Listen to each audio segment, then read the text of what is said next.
After scrubbing floors for 35 years to give my son a better life, I never imagined he'd make me eat alone in the kitchen at family gatherings because I was just a cleaner. His wealthy wife didn't want her friends to know her mother-in-law cleaned their homes. But when they opened the letter I left behind after their anniversary party, everything changed forever. After 35 years of working as a cleaning lady for the wealthy families in Oak Ridge Heights, I finally watched my only son Thomas marry into one of those families. Little did I know that his wife would force me to eat in the kitchen during family gatherings because of my profession. But she never expected what I'd write in the letter I left behind. My name is Martha Reynolds. I've spent most of my life on my knees scrubbing other people's floors, dusting their expensive trinkets, and polishing their silver. Not because I wanted to, but because life gave me little choice after my husband Robert died in a construction accident when our son Thomas was only 4 years old. We had no savings, no life insurance, just a small apartment and mounting bills. I took the only job I could find that would allow me to be home when Thomas returned from school, cleaning houses for the elite families of Oak Ridge Heights. The pay wasn't much, but with enough houses on my schedule, I could make ends meet. "Mommy, why do you always smell like cleaning products?" Thomas asked me once when he was 7. I remember feeling ashamed, but I smiled and told him, "Because Mommy works hard to make beautiful houses sparkle." Over the years, I worked tirelessly to give Thomas everything he needed. I saved every extra penny for his education. When he showed academic promise, I took on additional houses to afford tutors. When he needed braces, I cleaned offices at night after finishing my regular houses during the day. My hands became rough and calloused, my back perpetually sore, but my heart swelled with pride watching my son flourish. Thomas graduated from college with honors, the first in our family to earn a degree. I sat in the audience, wearing my best dress that I'd saved 3 months to buy, tears streaming down my face as he accepted his diploma. All those years of sacrifice had paid off. My son would have opportunities I never had. What I didn't expect was that his ambition would lead him to Sophia Blackwell, the daughter of the wealthiest family in Oak Ridge Heights. I had cleaned their mansion for years, quietly dusting around Mrs. Blackwell as she complained about her staff on the phone. Now somehow, my son was dating their daughter. When Thomas announced their engagement, I was both thrilled and terrified. The Blackwells had always looked through me as if I were invisible. How would they react to their daughter marrying the son of the help? "Don't worry, Mom," Thomas assured me. "Sophia loves me for who I am, and that includes being your son." I wanted to believe him. I desperately wanted to believe him. The wedding was extravagant beyond anything I could have imagined. The Blackwells spared no expense at the Grand Lakeview Hotel. 5-tier cake, champagne fountains, and an orchestra that played as Thomas and Sophia exchanged vows. I sat in the front row, wearing a pale blue dress I'd purchased after a year of saving, my hands hidden in white gloves to conceal the permanent stains and calluses. During the reception, I noticed how the Blackwells kept their distance, introducing me to their friends with quick, uncomfortable smiles. "This is Thomas's mother," they would say, never mentioning my name. I told myself it didn't matter. This was Thomas's day, not mine. After the honeymoon, Thomas and Sophia moved into a luxury condo, a wedding gift from her parents. I visited once a month, always bringing homemade apple pie, Thomas's favorite. 3 months after the wedding, they invited me to their first dinner party. "It's just a small gathering," Thomas explained over the phone. "Sophia's parents and a few of their close friends." I arrived early, hoping to help with preparations. Sophia greeted me with a tight smile. "Martha, thank you for coming," she said, taking the pie from my hands and setting it aside without a glance. "Thomas is still getting ready. Why don't you wait in the kitchen? Maria is just finishing up the appetizers." I nodded and followed her, assuming she needed help. When I reached the kitchen, I found a young woman in a uniform arranging cheese and crackers on a tray. "You must be Maria," I said with a smile. "Need any help?" The woman looked confused. "I'm the caterer," she replied. "Are you the mother-in-law Sophia mentioned?" Before I could answer, Sophia appeared in the doorway. "Martha, you'll be more comfortable eating in here. These business dinners can be so boring. All that talk about investments and real estate." She gestured to a small table in the corner where a single place setting awaited. My heart stopped. I thought I was joining everyone for dinner. "Oh," Sophia laughed lightly. "The dining room is quite full with the Prestons and the Montgomerys joining us. Besides, I thought you'd be more comfortable away from all that pretension." As she spoke, I caught a glimpse of the dining room through the swinging door. The table was set for 8 with 2 empty chairs. "But Thomas," I began. "Thomas understands," Sophia cut in, her voice dropping to a whisper. "Look, Martha, my parents don't know that you still clean houses. Thomas told them you were a property manager. It would be uncomfortable for everyone if they recognized you as the woman who used to scrub their floors." The caterer busied herself with the trays, pretending not to hear, but I saw the pity in her eyes. "I'll let Thomas know you're here," Sophia added, patting my arm before gliding back to her guests. I sat in that kitchen, hands trembling around my water glass, waiting for Thomas to appear. The sounds of laughter and clinking silverware drifted in from the dining room. 20 minutes passed, then 30. Finally, the kitchen door swung open and Thomas rushed in.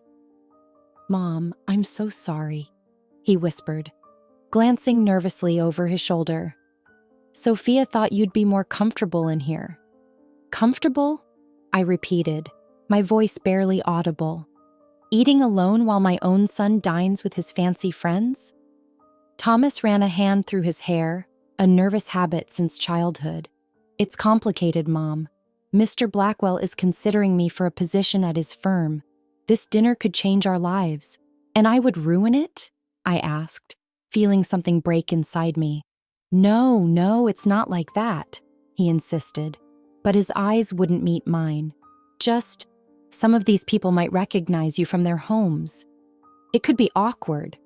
"Awkward for whom, Thomas? For them or for you?" The door swung open again. "Thomas, darling, everyone's wondering where you disappeared to," Sophia called sweetly. Her eyes flickered to me, then back to him. "Your father-in-law is about to discuss the junior partner position." Thomas squeezed my shoulder. "I'll make it up to you, Mom. I promise." After they left, the caterer silently served me a plate. I couldn't eat a bite. When I heard them move to the living room for coffee, I quietly gathered my things to leave. As I passed the study, I overheard voices, Thomas and Mr. Blackwell. "Son, I've been impressed with your work, but there's a matter of family background to discuss. Sophia mentioned your mother attended community college?" "Briefly," Thomas replied. "She's quite bright, but had to support us after my father died.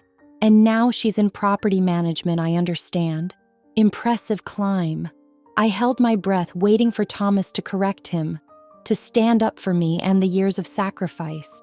Instead, I heard, "Yes, she manages several exclusive properties. Very successful. Excellent.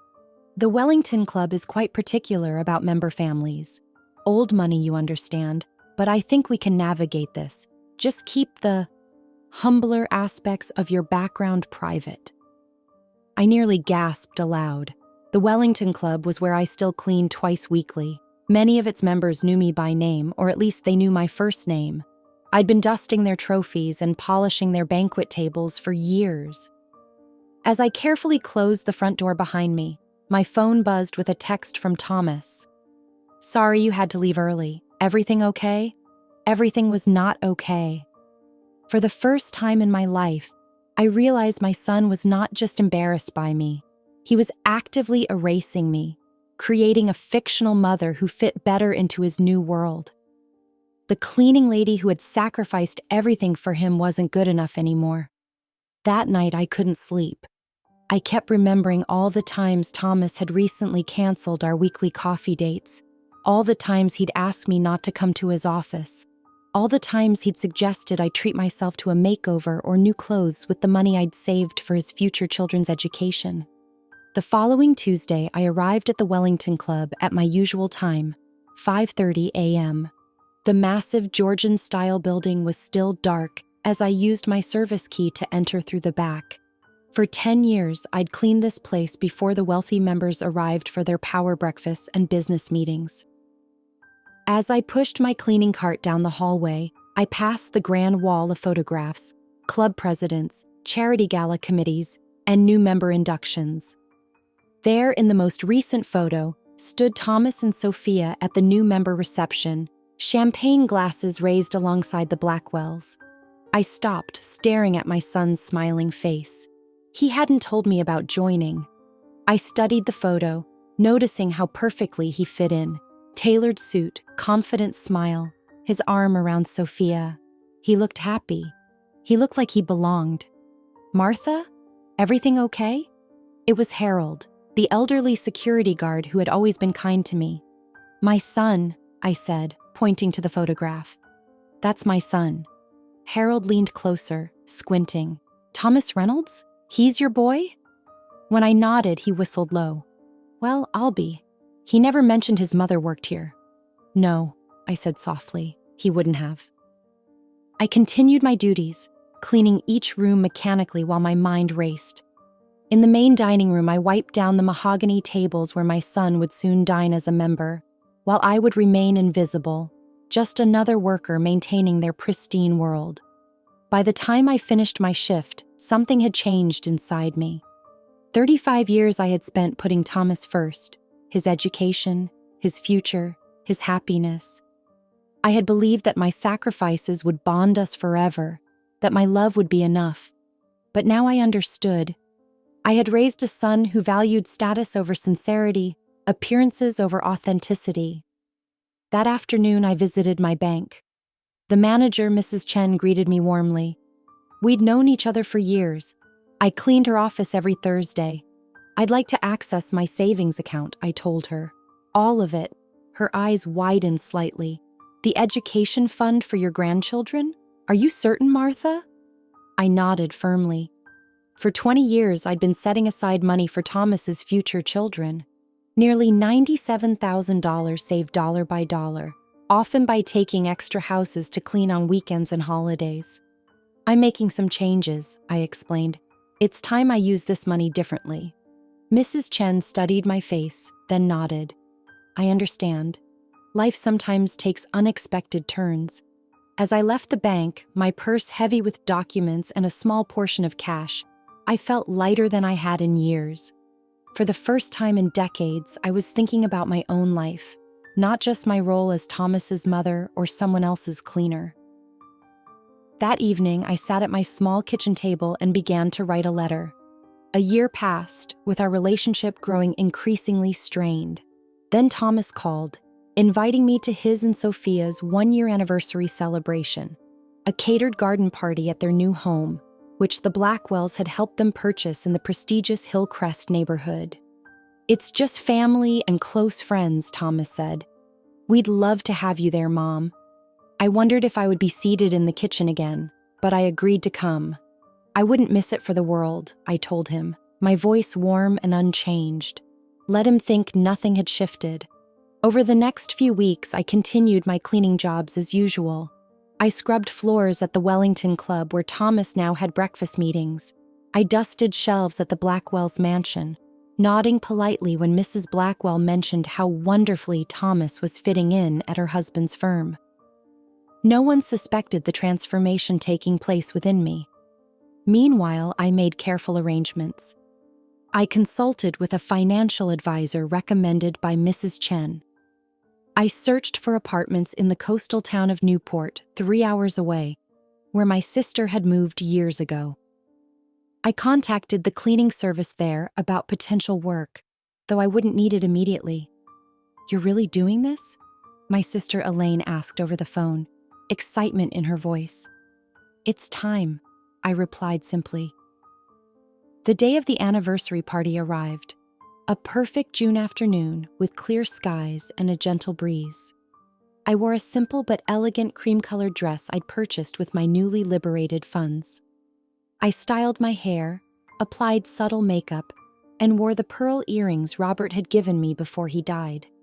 In my handbag, I carried 3 things: a small gift box containing vintage cufflinks that had belonged to Thomas's father, the key to my apartment, and the letter I had written, sealed in a cream envelope with Thomas and Sophia's names written in my neatest script.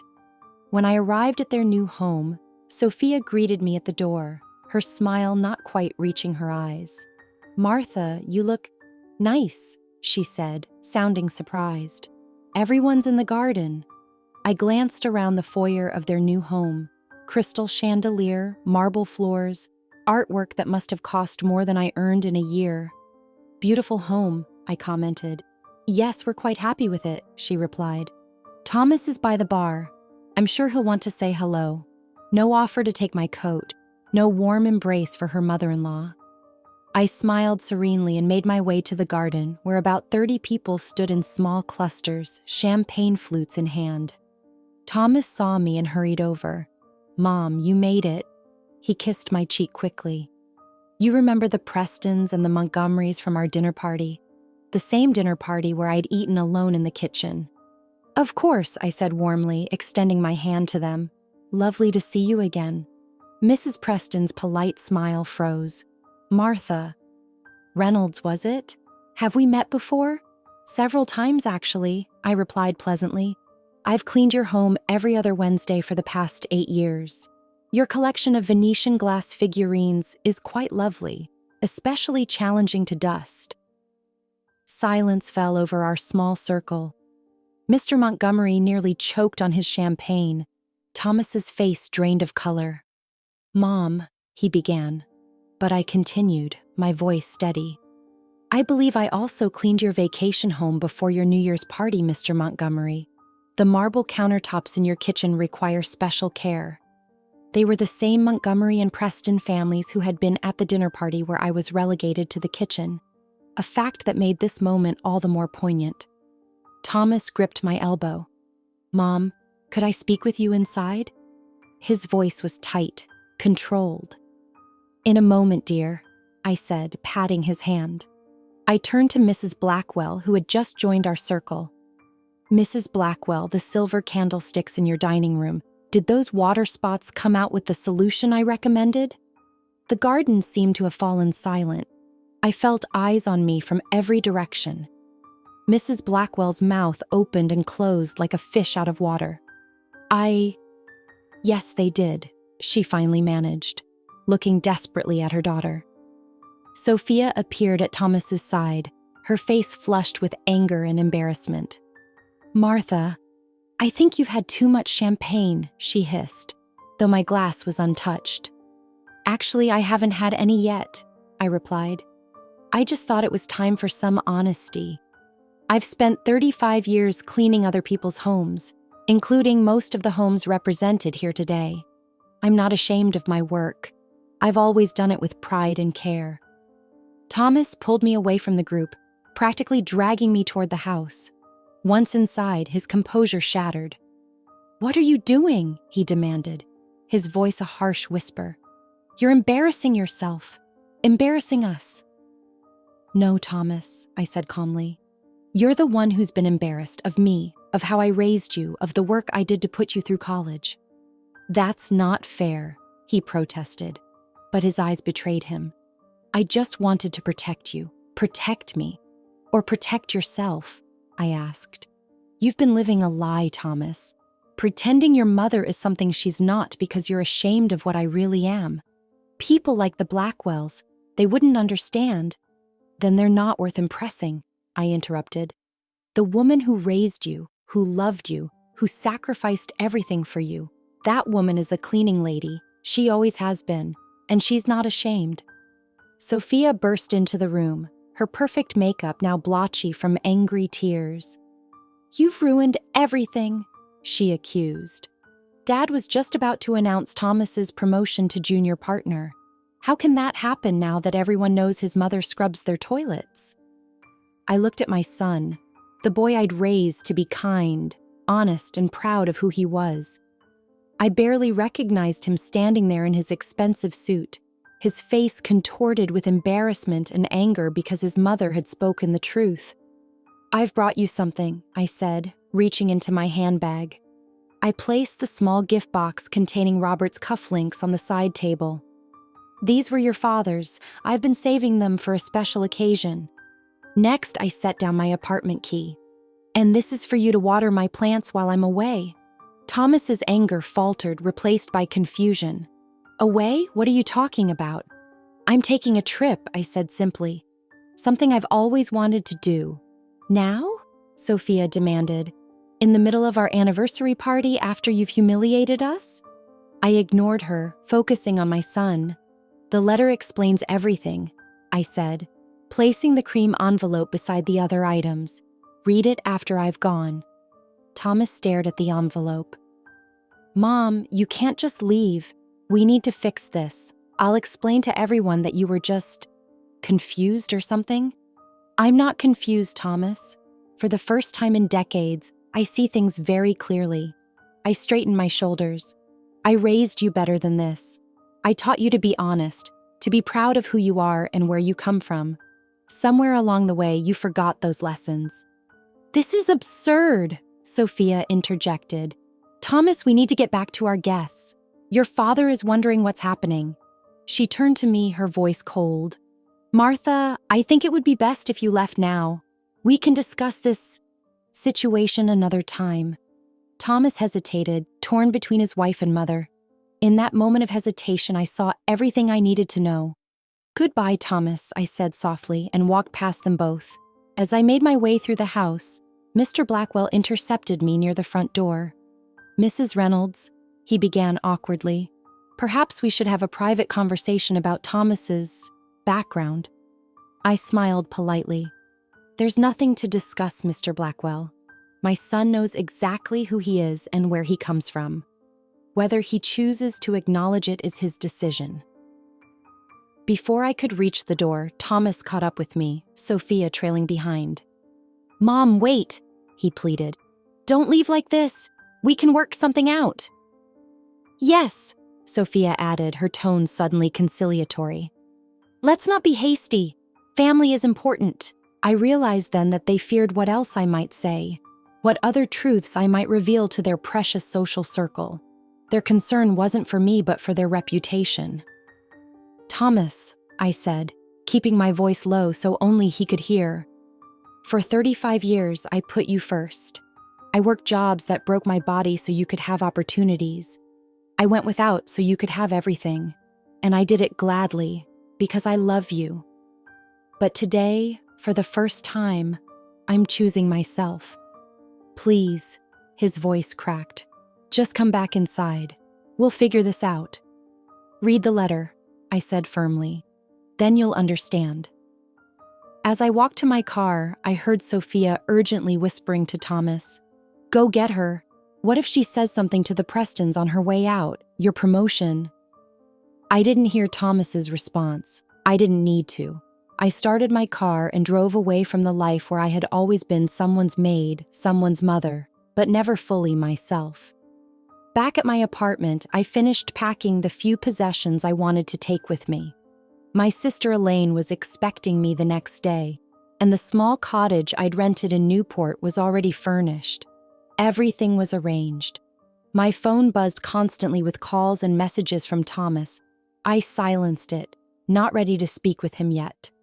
He needed time to read my letter, to understand my decision. As I packed the last of my clothes, I found an old photograph tucked in my dresser drawer.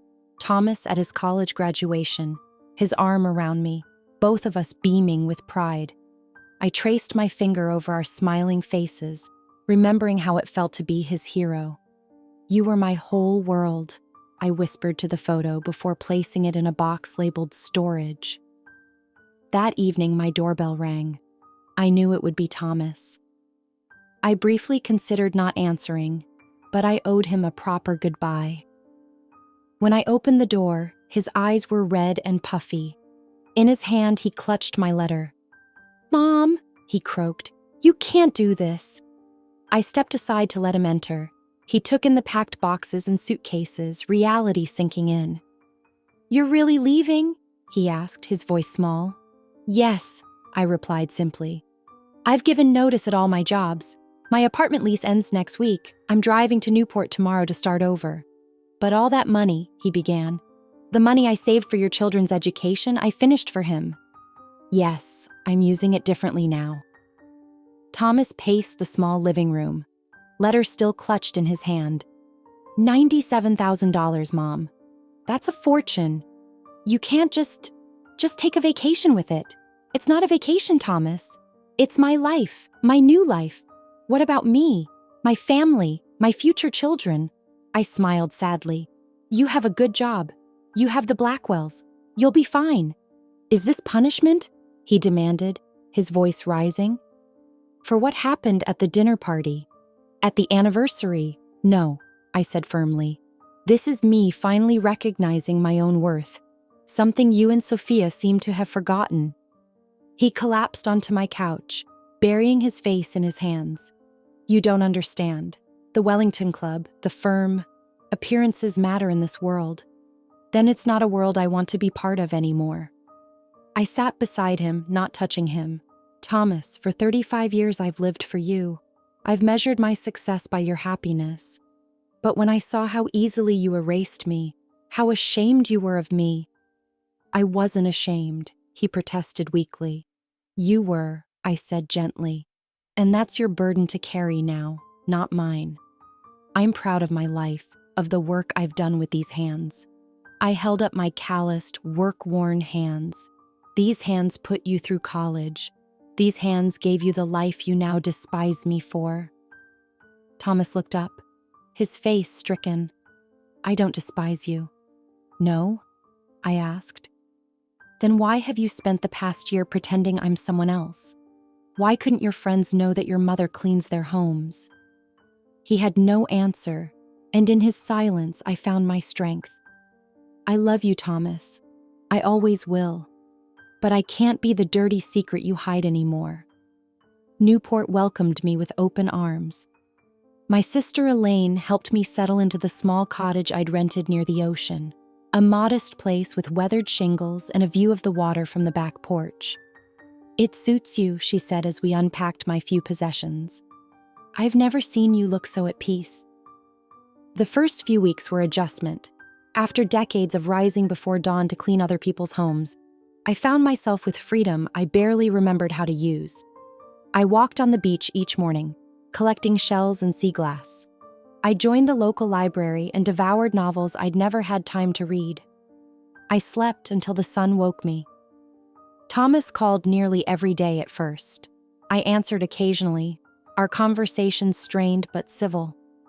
He never mentioned my letter directly, dancing around the truths I'd laid bare. Sophia never called. Mom, we'd like you to reconsider, Thomas said during one call. You could move closer to us, maybe take a different kind of job. I'm happy here, Thomas, I told him truthfully. But the money is being put to good use, I assured him, and changed the subject. 3 months after my departure, I walked into the Newport Community Center and signed up as a volunteer. They needed someone to teach basic housekeeping skills to young single mothers and teenagers aging out of foster care. Many of these kids have never had anyone show them how to maintain a home, the program director explained. Simple things like keeping a bathroom sanitary or preventing mold, they just never learned. For the first time in my life, my cleaning skills became something to share proudly, not hide in shame. These young people didn't look down on me for knowing how to remove tough stains or organize a chaotic kitchen. They were grateful, eager to learn. One young woman, barely 19 with a toddler on her hip, approached me after a class on budget-friendly cleaning supplies. Ms. Martha, she said shyly, I got that job I was telling you about, the cleaning service at the resort. Congratulations, Jessie, I beamed. It's because of you, she continued.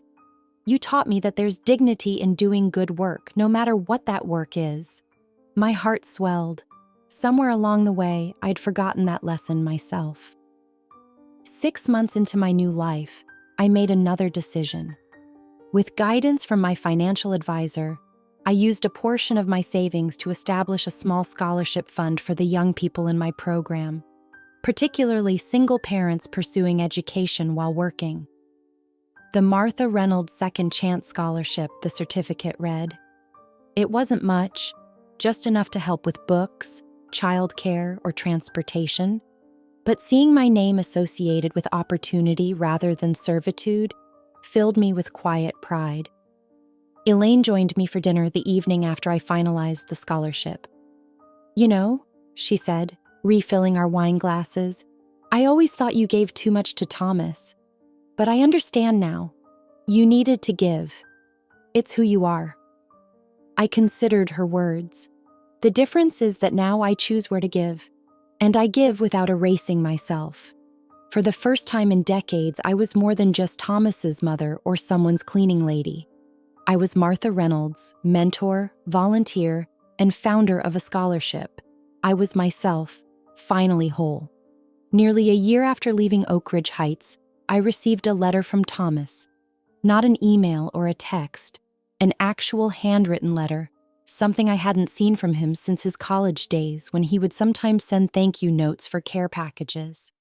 I sat on my porch swing overlooking the ocean, my morning coffee growing cold as I read his words. "Mom, I found your letter again yesterday. I've read it so many times the paper is wearing thin at the folds. I think I finally understand what you were trying to tell me. When you left, I was angry. I thought you were punishing me, abandoning me when I needed you most. But now I see that I abandoned you first, not physically, but in every other way that matters. Sophia and I separated 3 months ago. After your confrontation at our anniversary party, things were never the same. Mr. Blackwell was furious about the scene you caused and passed me over for the junior partner position. I'd like to say our separation was my choice, that I finally stood up for what matters. But the truth is, Sophia left when my career prospects dimmed. Without the Blackwell connection, our marriage fell apart quickly. I've been doing a lot of thinking about who I am and what I value. Every time I visit the Wellington Club, I look for you. I half expect to see you polishing the brass fixtures or arranging flowers the way you used to.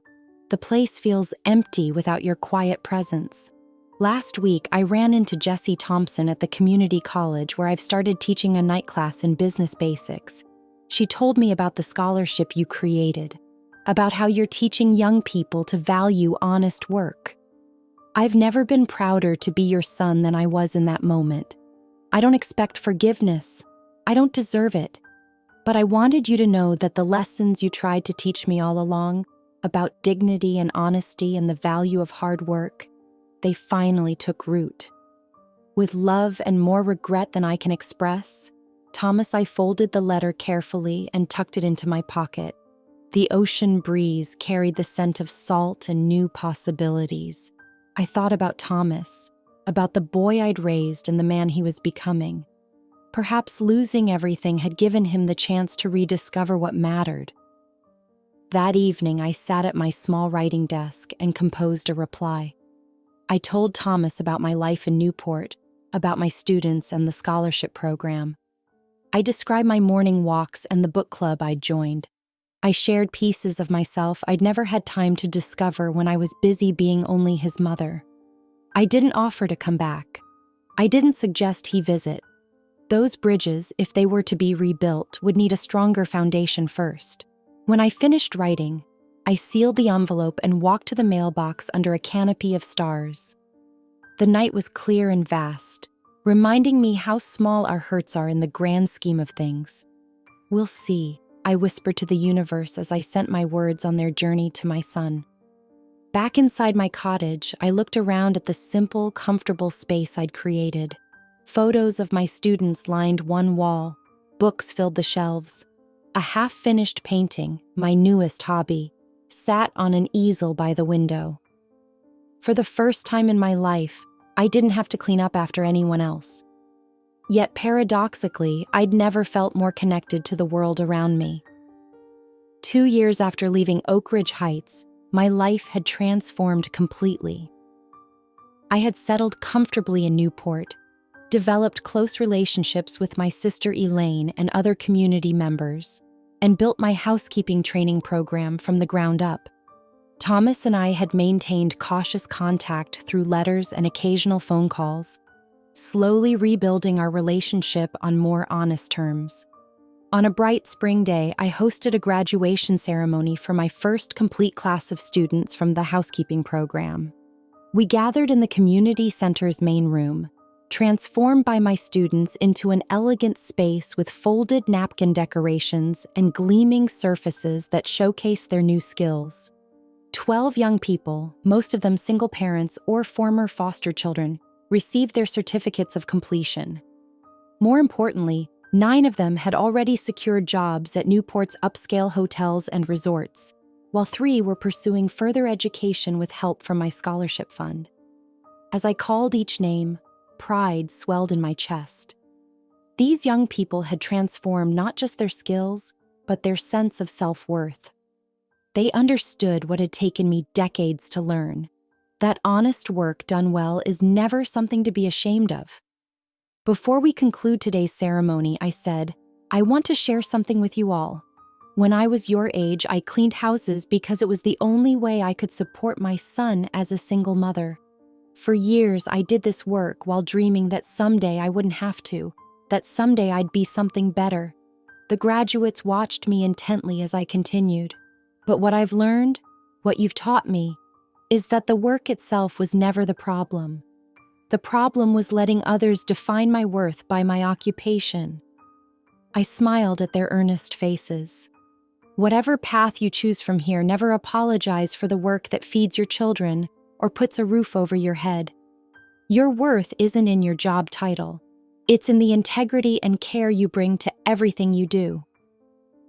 After the ceremony, as we enjoyed refreshments the students had prepared, I noticed a familiar figure standing near the entrance. Thomas, looking thinner and somehow both older and younger than when I'd last seen him, held a bouquet of daisies, my favorite. Our correspondence over the past year had been cautious but healing. He'd visited twice, staying at a nearby bed and breakfast rather than assuming he could stay with me. Each visit had been a little easier, a little more authentic than the last. I crossed the room to greet him. You came, I wouldn't miss it, he said, handing me the daisies.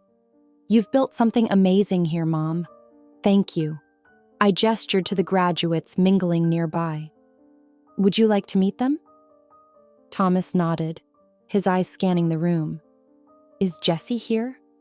I'd like to thank her. For what?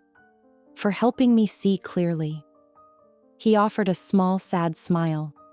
She talked about you all the time in my business class, about how you taught her there's dignity in all work. It made me realize how badly I'd failed to learn that lesson from you. I touched his arm gently. You're learning it now. That's what matters. Later, as Thomas helped me clean up after the guests had gone, he worked alongside me with none of his former awkwardness or shame. He folded tablecloths and washed dishes with the same care I'd always brought to my work. I've been offered a teaching position at the community college, he said as we finished. Full-time, starting this fall. You're moving to Newport? I tried to keep my voice neutral. If that's okay. He hesitated. I'm not trying to intrude on your new life. I want to start over. Somewhere I can be honest about who I am and where I come from. I studied my son's face, the earnestness there, the hard-won humility. I think Newport has room for both of us, I said finally.